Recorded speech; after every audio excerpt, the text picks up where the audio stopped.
Okay, so we're going to look at risk management in construction, like I mentioned earlier. Risk management in the construction industry. Okay, so we know what we know about the construction industry. I'm sure we're very well acquainted with it. It's one of the largest segments in most countries, and Zambia is no exception. Of course, on the street, you hear people time and again say that Zambia is a construction site because of the many, many construction projects that we have in our country. And we can safely say that over the last 10 years, many parts of Zambia have improved in terms of infrastructure development. The city of Lusaka is a very good example. There's serious road network development that has gone on in the last 10 years. And not just the roads, but also buildings, okay, both commercial, residential. It's basically been expanding. It's been a boom, okay, of all these construction happening around our country. Okay, so in as much as the quality of these buildings and infrastructure has a direct impact on the level of people's lives, a well-functioning construction industry is an important factor for the development of society. We know that, isn't it? You can tell how developed a country is usually just by looking at its infrastructure. Those who've been outside, who've been to Europe, who've been to the US, the UK, and maybe South Africa, even just South Africa, can just say, they can really, attest to the fact that just by looking at the level of infrastructure development, you can tell even just how well an economy can be doing for that particular place, for that particular country. So it's very, very key. It's a very key in terms of development and in terms of economic growth. It's a key indicator. And we cannot just go by without discussing the risks that are involved in this industry, because it's a very, very important industry for us.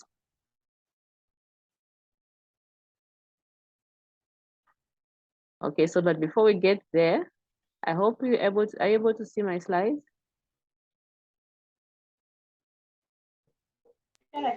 Yes. Okay, all right, thank you. So we're going to just go through the basic definitions that we've been looking at. I want us to look at them as often as possible under different contexts, just so that they can stick in our minds. These are definitions that we should not forget. Okay, so the stages of a project risk management. Identification of risks, assessment, evaluation, control, and monitoring, or monitoring and evaluation. So we looked at this. So under identification, just a recap. Bonaventure, what did we discuss? What is involved under risk identification? Here.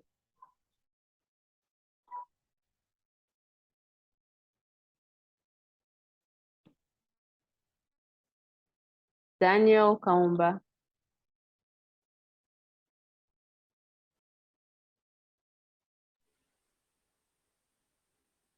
Guys, let's actively participate. We're going to slow each other down. Sorry, madam. You're breaking. What's the question again? The question is, what do we look at under identification, this stage here of project risk management, or just risk management, this stage here? What is involved here on identification?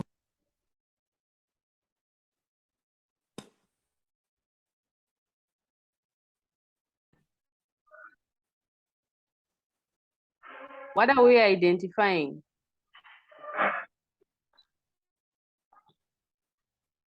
Under risk identification. Mm-hmm. Okay. We said under risk identification, the first step of risk management process, and it is aimed at determining potential risk.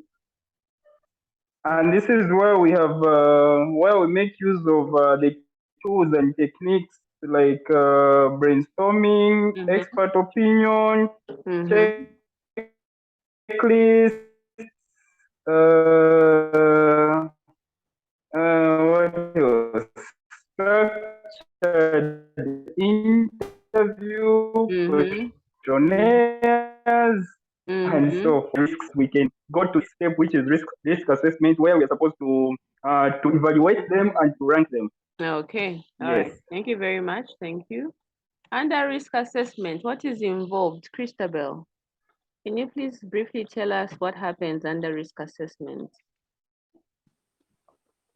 Yes, ma'am. Under risk assessment, this is now where you assess the risks, the impact, and the probability of those risks occurring. Okay, so what tools? Give an example of at least one tool that you can use for risk assessment.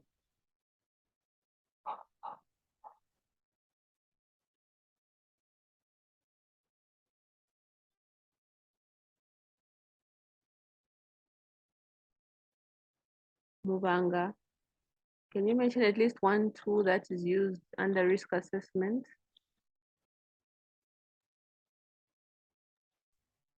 We can use the risk calculator.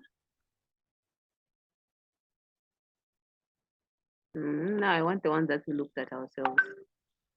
Which ones?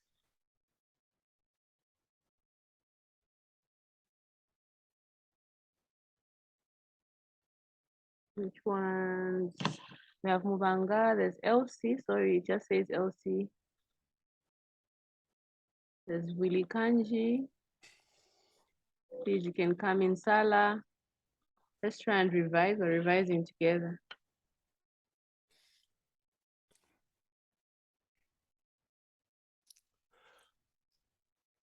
Okay, this is LC. I think under assessment, we talked about qualitative risk assessment and quantitative.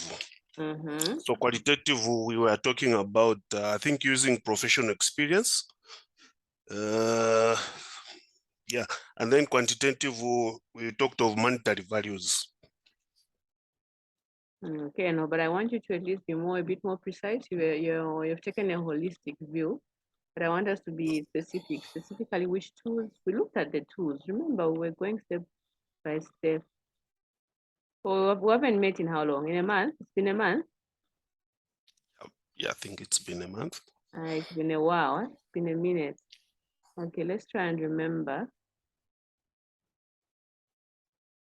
Okay, under evaluation, let's move on. Under evaluation, what is involved here?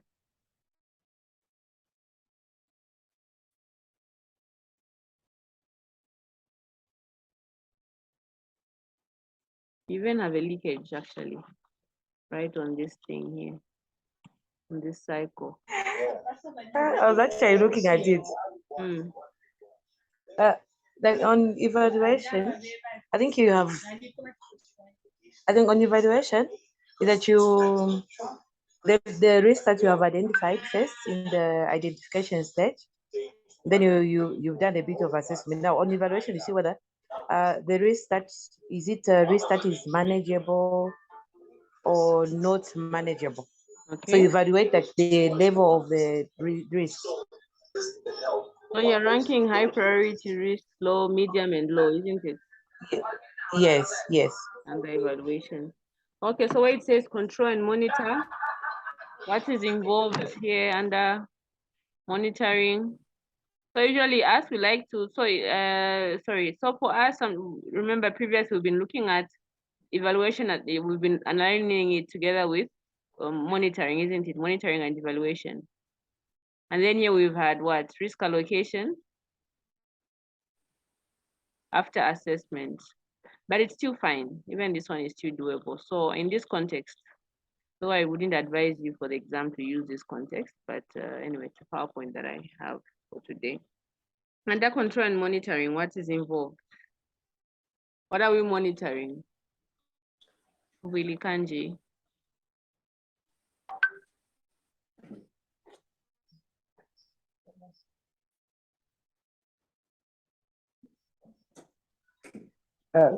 Sorry, Doc. I'm at work. I'm listening though. I'm getting a hand up. Okay. Okay. Okay, I think under control and monitoring, I think after you evaluate, you prioritize the high risk or the low risk involved in the project. You put up measures. So under control and monitor, you need to start monitoring the measures that you've put in place.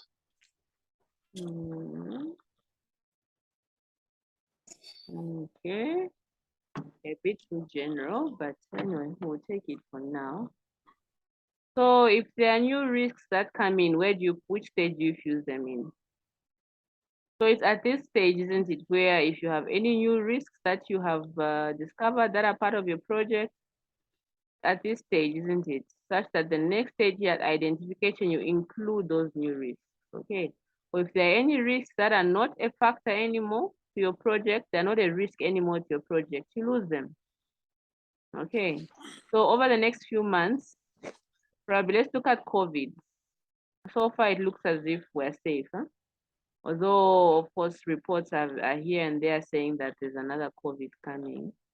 I don't know if it will still be COVID-19 or it will be COVID-20 something. I don't know. But for now, if a project was starting maybe in the next 1 month, do you think, or monitoring and control was coming in for a project maybe in the next week or this week, usually they'll drop in some COVID measures, isn't it? The masking and the whatnot may not be necessary. So at risk identification, they'll drop certain risks. Maybe there'll be other risks that will come in. So it's at this point here, okay, where you identify or where you try and monitor and control to see whether what you put in place is really working, your assessments, if they are really working, or if there are certain risks that were left out. Okay. Okay, so let's revise. What do we mean by risk? What is risk? Just a recap, like I said, we're doing a bit of some revision. What is risk by definition? Anyone to give us that one?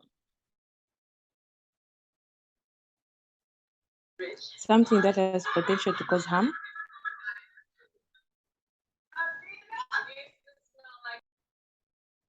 Okay.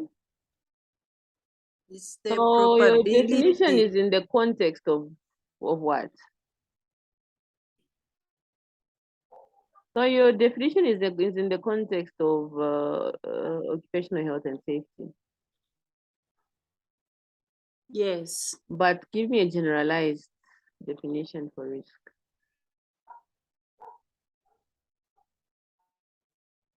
So, Madam, just on that one, if I was to be asked maybe in an exam and then I give that definition in context of occupation health and safety, will I be marked wrong or right? You'll be marked wrong. So I Because should you're give going to a have general another, you're going to definition. have another course that will directly look into occupational health risk. Okay, I've forgotten the name of that course, but it's not this one. This one, if you look at the module, are you just looking at occupational health risk? So in short, we just have to look at in a general way. Yes, according, even if you read the module, you look at the definition for risk. It's not giving you the risk in context of occupational health and safety. If you look at the module, your risk management module, it's giving you what you have different types of risks. Remember, we've looked at them. You're going to look at agricultural risk, financial risk. We've already looked at procurement risks. You and I have looked at them. Today we're looking at construction risks. Okay, so banking risk, corporate marketing, all those are part of this course content. So you have to be careful how you define. Thank you. That's an eye opener. You have to be careful how you define. Okay. This is not the course. There's another course that will be specific. Okay, risk specifically towards occupational health and safety, and it's not this course. So this course, if you look at the content very well, look at the module, study it, and you'll see that we're looking at risk from we're taking a holistic approach rather. So we're looking at risk in various sectors. So when you're asked to define what risk is, we're expecting you to, unless it's mentioned, otherwise you're expected to give a generalized context, in a generalized context of the definition. Yeah, I think you are right, Madam. I think for occupational health and safety students, there is a safety engineering and technology. I think that's where that is applicable. Okay, yes. There's been something controls. I've just forgotten. I had my previous students asking me if I was taking them in that course this year. Just forgotten the full name of the course, but I felt it also had a risk aspect in it. So, yeah. So moving forward, let's be clear there. I also mentioned that last time. Yeah, so talking of the risk, I think someone started with the likelihood.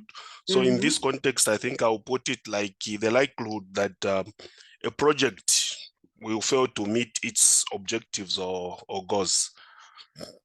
That's now in the context of project risk risk management, isn't it?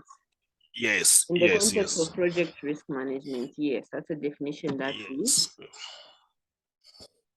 that we will go by. Okay, so this is a generalized definition for risk. It's a likelihood or probability of occurrence of an undesirable event that will have an impact, positive or negative, on objectives. Remember what we said? Sometimes the events of a risk can sometimes be positive or they can be negative. Okay, they can either carry a positive or a negative impact on objectives. Do we agree there? I think I tried to elaborate that point earlier.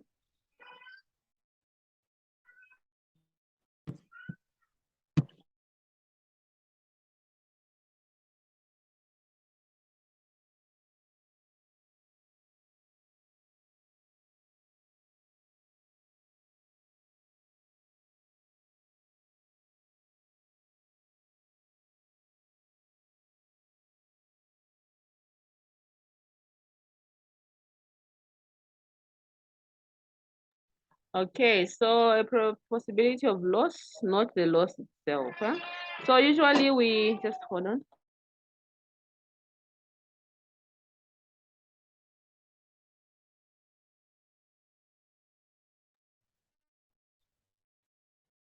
Okay, so are we clear on this definition? I hope we have seen the difference, huh? Yes, ma'am. Okay, so we move forward. There's no human activity which does not have risk. Huh? We elaborated. I think I cannot overemphasize this point.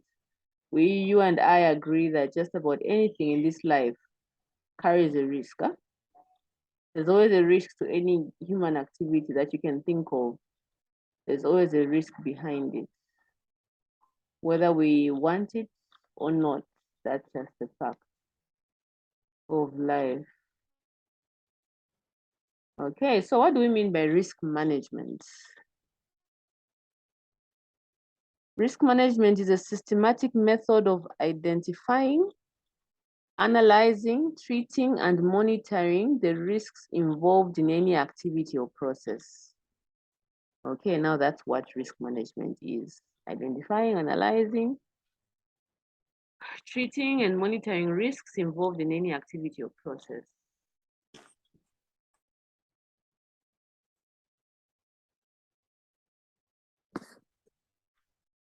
Okay, so who is involved in risk management? So now remember, we're looking at risk management where? In the construction industry, okay? So now let's come to that context now. Construction, that's where we are. Are we together? That's our topic for today. So in the construction industry, who do you have there? Who's involved in risk management? So you have the customers, you have the end users of a product, you have a project team, there's a manager, a contractor. There could even be a subcontractor, there are consultants, there are suppliers, there are workers, isn't it? That's an example. So already here you told me an example of customers could be students, okay? Maybe it's a hostel that's being built or anything in that line. So depending on the project, of course, you have different customers or different end users that would come in. Okay, so one thing we can agree is that risk management is basically communication. For you to analyze, treat, monitor, a lot of communication has to be cross-cutting and there has to be continuous flow of information, okay, in the hierarchy of your organization for you to understand risk, because risk will happen at any stage, especially down there where the production happens. That's where a lot of risks actually take place. So these have to be communicated to management that will later on make those decisions. So you need to put proper informed documentation there. Okay, so now let's think of the construction industry. Can you have an example? An example of a construction project? Anyone give us an example?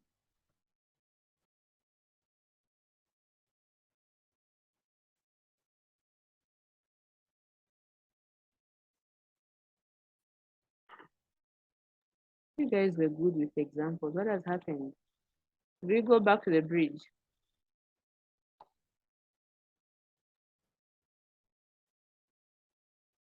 I think we'll go back to construction of a building.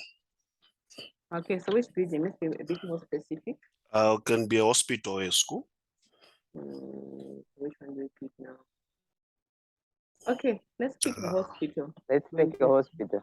Yes, so think you've won a tender, you run a construction business, and you have just won a tender to construct a hospital, let's say in Lufanyama. Going to be bigger than their current one. Huh? Let's imagine that. So now what's the next thing you do? You go for site visit. Okay, so what are you doing at the site?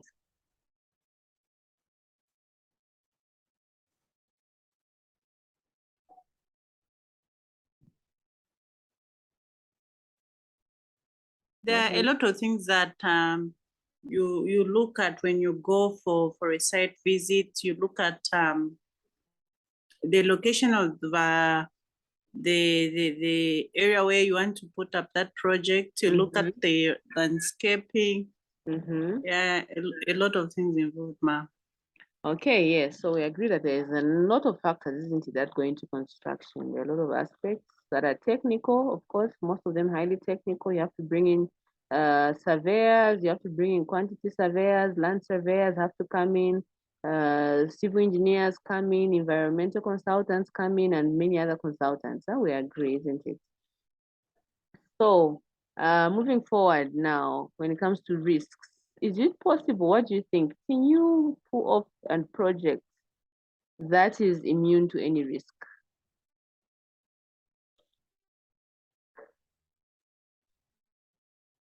No, it's not possible to have a project which is immune to any risk.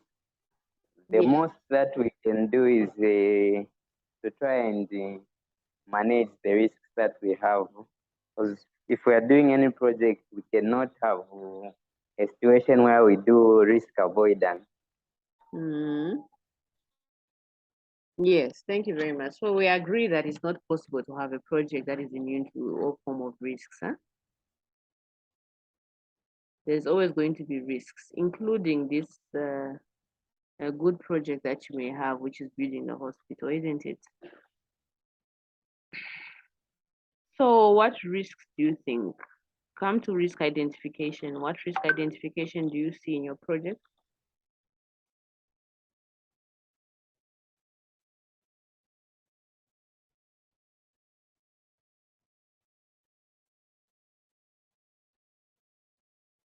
What type of risks do you foresee? Give an example. I know there are a lot, but let's just move with maybe 3, 4 moving forward.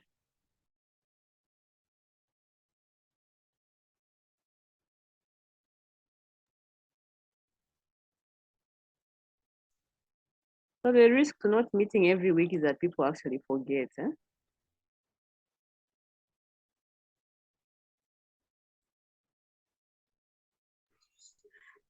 it's not forgetting. It's not forgetting. What about cost? Cost. So which cost are you looking at? Like in a project, what you may plan for, like you do your like, okay, you give like maybe the budget that you start with, you plan for the things that maybe you will buy. So the cost could be maybe at the time you start your business, or in on the way, the cost becomes higher, or Higher like than what, the budget, and then what was budgeted for, isn't it? Yeah, so that's a cost. yes, yes. Yes. So any other second risk?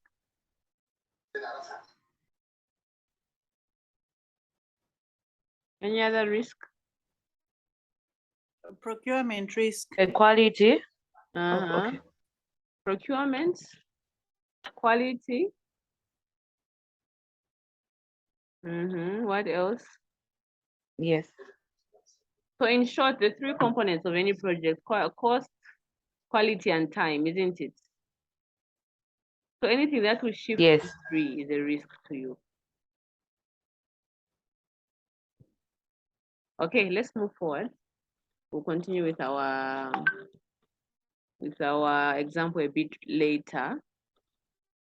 Okay, I just want us to look at that. So project risks here, just a recap. We already know this, we already looked at this, but what is a project risk? So if the question comes as what is project risk, that is the definition. An event or condition that, if it occurs, has a positive or negative effect on at least one project objective, such as time, cost, scope, or quality.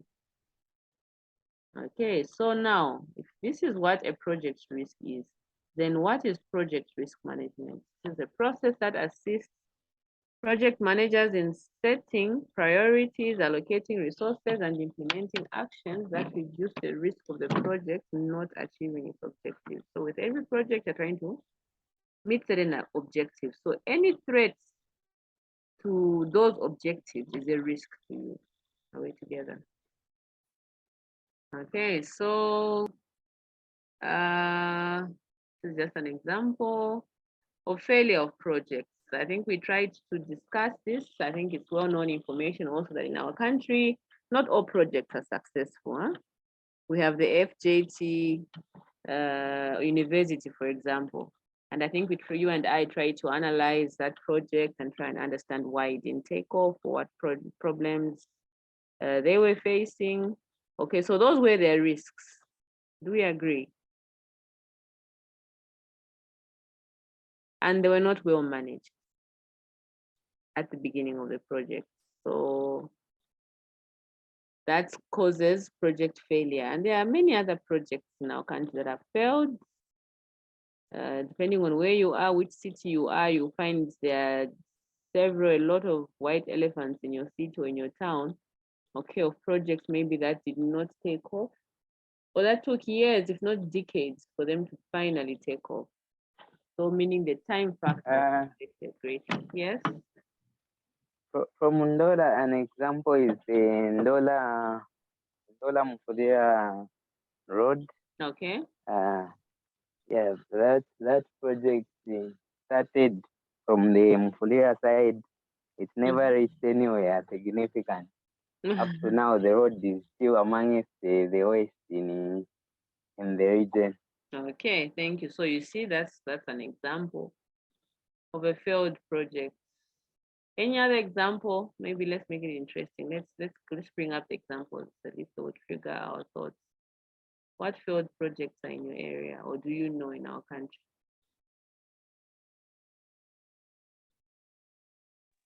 Then the other one is there's a building in Lusaka. What's the name of that building? In Katondo. Yeah, there's that building. It's been there. It's The one where never they were been moving the completed. cranes recently. Yes. Yes, that project has been there for for the longest time. I personally don't remember being in Osaka and not seeing that building unfinished. I personally don't remember a time when that building did not exist in an incomplete state. So yes, that is one other project that has been there that has stalled for many years. Now finally it's been worked on. Any other projects that we know? Sala.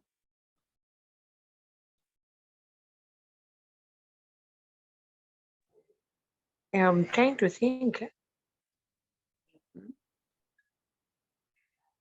Maybe it's also your own personal project. Some people build for 20, 30 years. So meaning the time factor there comes in.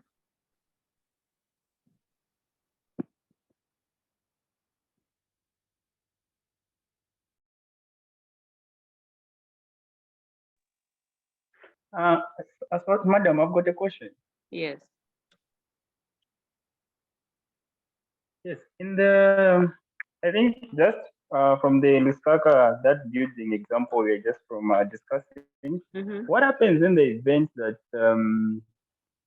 if a project which, like maybe where the government like spends a lot of money, like maybe they're trying to construct like that same building which is there. What happens in the event that it fails? Like maybe to those engineers, because I remember there were a lot of stories just regarding that same building. Other people are saying, no, the civil engineers, the surveyors, the what didn't do a good job. Now in that event where obviously it reaches a point where other inspectors just says, okay, I think this building is not safe. Let's just demolish it. What happens to the people the engineers? Okay. So one thing that is very, very important in all construction projects, okay, very, very important in any construction project is the contractual arrangement.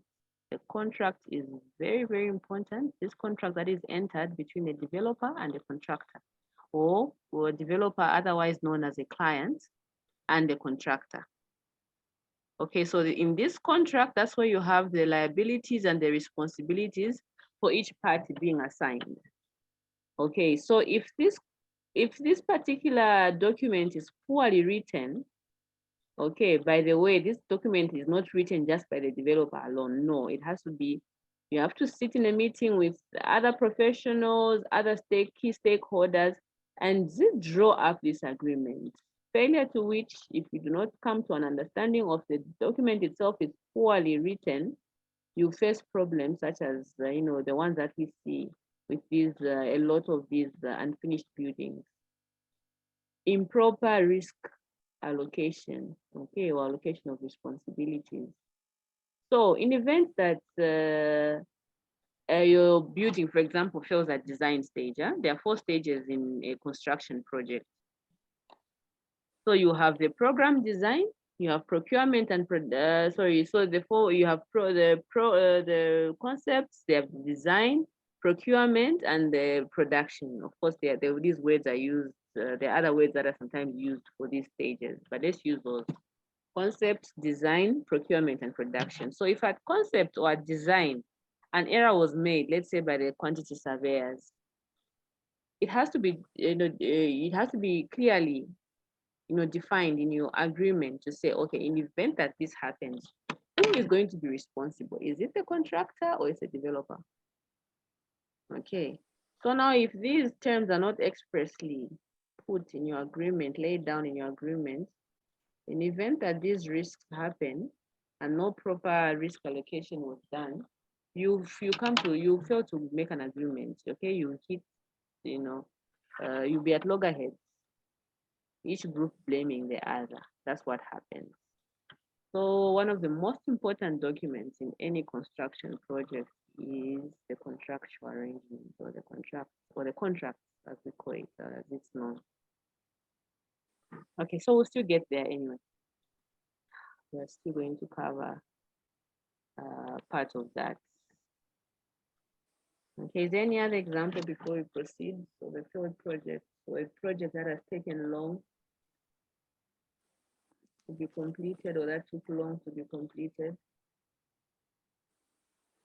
There's one in Northwestern in Winlunga where a contractor abandoned the site where he was contracted to construct a bridge Okay. in Winlunga district. And do you have any information currently? Was the bridge completed ever? It's never completed. Okay. All right. So that's I've actually thought of one. Okay, like in campus, we've got those student hostels which were started some time back, but now everything is just like left there, like, you know, like nothing. Like behind the football ground, they're like those hostels which are supposed to be for the students, but like now they're just, you know, people have been now renting those not finished without windows. They're now using them for their homes. Really? Yes. So that's an example of what? Now, what do you think has caused that? Because last I heard, like the contractor was not paid the money that for the stage he went up to where he is like now, he was paid. Now they were supposed to pay him to continue with the works. Now they didn't give him that money. So because he was not paid for him to continue with whatever he was supposed to do, I think that's why he left the project. That's just there where it is. So procurement risks come in, isn't it? So a tender was, he probably won a tender, isn't it? He went through the normal government procurement process, okay, where he won a tender, isn't it, to construct hostels? Yes. Okay, so now what risk do you think under procurement came in? What do we call that risk? Do we remember? Okay, how do we describe it? Okay, let's say under procurement.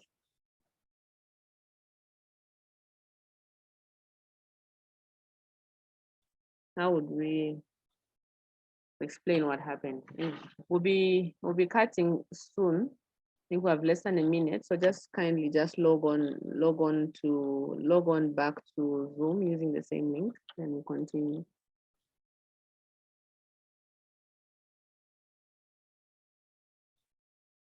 So,